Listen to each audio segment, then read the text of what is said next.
ഞാൻ വന്ന് കുറച്ചാൾ കഴിഞ്ഞപ്പോൾ തന്നെ പ്രോപ്പർട്ടി വാങ്ങിച്ചായിരുന്നു. പിന്നീടും കുറച്ച് പ്രോപ്പർട്ടീസ് ഒക്കെ വാങ്ങിച്ചു. റെന്റിൽ ആ ഒരു ഇതായിരുന്നു എനിക്ക് ഏറ്റവും ഇഷ്ടമുള്ള ഒരു കാര്യം. കാരണം പ്രോപ്പർട്ടി എന്ന് പറഞ്ഞു കഴിഞ്ഞാൽ എക്സ്പാസീവ് ഇൻകം. നമുക്ക് ഒത്തിരി നമ്മൾ ഡേ ഇൻ ഡേ ഔട്ട് ആണ് ഇൻവോൾവ് ആവേണ്ട ആവശ്യമില്ല.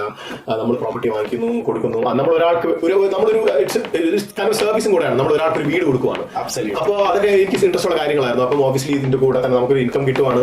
ഈ പ്രോപ്പർട്ടിക്ക് വില കൂടും. അപ്പം നമ്മൾ ഒരിക്കലും ഒരു പെട്ടെന്ന് ജോലി ചെയ്ത് ഒരു 20,000 പൗണ്ട് 30,000 പൗണ്ട് നമ്മൾ ഒരിക്കലും നമ്മൾ പെട്ടെന്നൊന്നും ഉണ്ടാക്കാൻ പോകുന്നില്ല. 100,000 പൗണ്ട് നമ്മൾ ആലോചിക്കുന്ന പോലുമില്ല. പക്ഷെ ഒരു പ്രോപ്പർട്ടിയിൽ നമുക്ക് ഉണ്ടെങ്കിൽ നമ്മൾ ചില സമയത്ത് കണ്ണടച്ച് തുറക്കുന്നതിന് മുമ്പ് പ്രോപ്പർട്ടിക്ക് വില കൂടി നമ്മൾ ഇൻവെസ്റ്റ് ചെയ്താൽ നമ്മൾ വെറും 10% ഒക്കെയാണ് ഒരു പ്രോപ്പർട്ടി ഇൻവെസ്റ്റ് ചെയ്യുന്നത്. നമ്മളൊരു 350 പ്രോപ്പർട്ടി നമ്മൾ വേറെ ഇൻവെസ്റ്റ് ചെയ്യുന്നത് 35,000 ആണ്. അത് ഒരു 5 വർഷത്തിനുള്ളിൽ ഇരട്ടി ആയി കഴിഞ്ഞ് കഴിഞ്ഞാൽ അതിന്റെ വാല്യൂ 300,000 ആവുമെന്ന് വെച്ചാൽ നമ്മുടെ കയ്യിൽ 350,000 വരുവാണ്. അതായത് 350,000 എന്ന് പറയുമ്പോൾ ഏകദേശം 3.5 കോടി. അത് 3.5 കോടി രൂപ. നമ്മൾ എത്രയാണ് ഇൻവെസ്റ്റ് ചെയ്തത്? 35,000. നമ്മൾ ഇൻവെസ്റ്റ് ചെയ്തതിന്റെ ഒരു 10 ഇരട്ടി നമുക്ക് കിട്ടുവാണ്.